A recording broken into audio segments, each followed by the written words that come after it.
Clark, who had a life-saving lung transplant back in 2012. We're also joined tonight by the organ donation nurse, James Hardy. It's a real pleasure to have you both on the programme. Sophie, it's not your first time on Newstalk Live, and yes, it's probably safe to say you probably wouldn't be sitting here tonight if you hadn't had a donation from a donor for a lung transplant. Tell us what happened to you. When I was 17, my lungs had deteriorated to a point where I had 15% lung capacity. So at that point, my life had a very low quality of life. Because of cystic fibrosis? Yes, because of cystic fibrosis. Right, okay.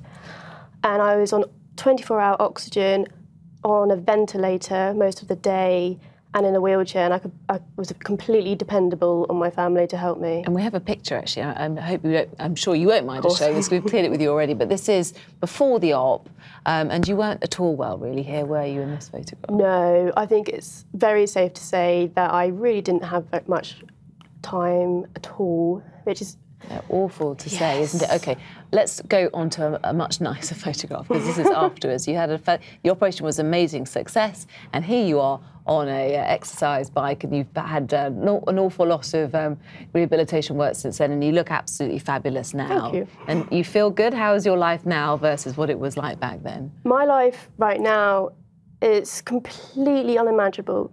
I could never, before my transplant, imagine me applying to university and being a 19-year-old with almost 100% lung capacity. It's incredible, and I can speak on behalf of so many people who've had transplants that there aren't any words for my gratitude. I know, and I know and you're very brave coming to talk to us about it, because I know it's such a huge subject for you still, and you undoubtedly, of course, you're going to get a bit tearful about it. James, let's bring you in now, because you do an amazing job as an organ donation nurse. I know you have incredibly difficult situations to talk to families who've lost someone who they love dearly, but that person might still be able to help another person, such as Sophie here. I mean, absolutely. I mean, Sophie's story is wonderful and really shows us what an amazing thing that organ donation can do.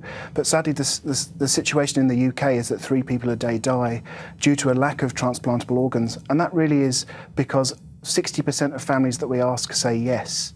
And really, if we increase that, and it's hoped that by 2020 we can increase it to 80%, then we would increase the amount of organs available and save many more lives. So I suppose, Sophie, and I know that you really dedicate so much of your time now, which is very commendable of you, to getting people on the donor list.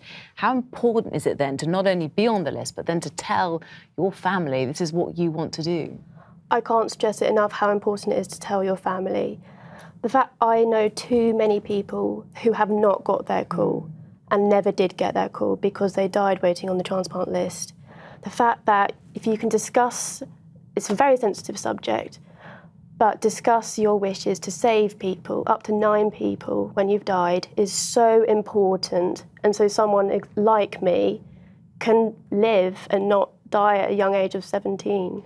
James, can you understand how, of course you can understand because you do this every day, but what is it like when you are trying very gently to explain to a family the benefits of doing this if they hadn't known that this is what their loved ones wanted? It must be an incredibly tricky conversation to have. It's always a challenging conversation because families are suffering that bereavement and there's so much emotion involved.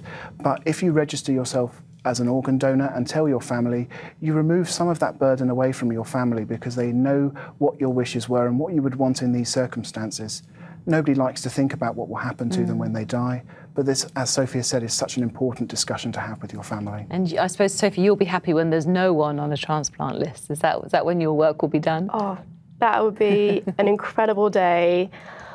I don't want people to go through what I went through. I was very fortunate to only go through it for approximately a year, but I know people who've gone through it for much longer, and it's torture and it's horrid having an organ failure, and people need to see that they can do something about it. And you are living proof when it all works out well, Sophie. It's a pleasure to see you again. Thank you so much for coming and talking to us. And James, well done doing such a good job, and thank you again. Thank you.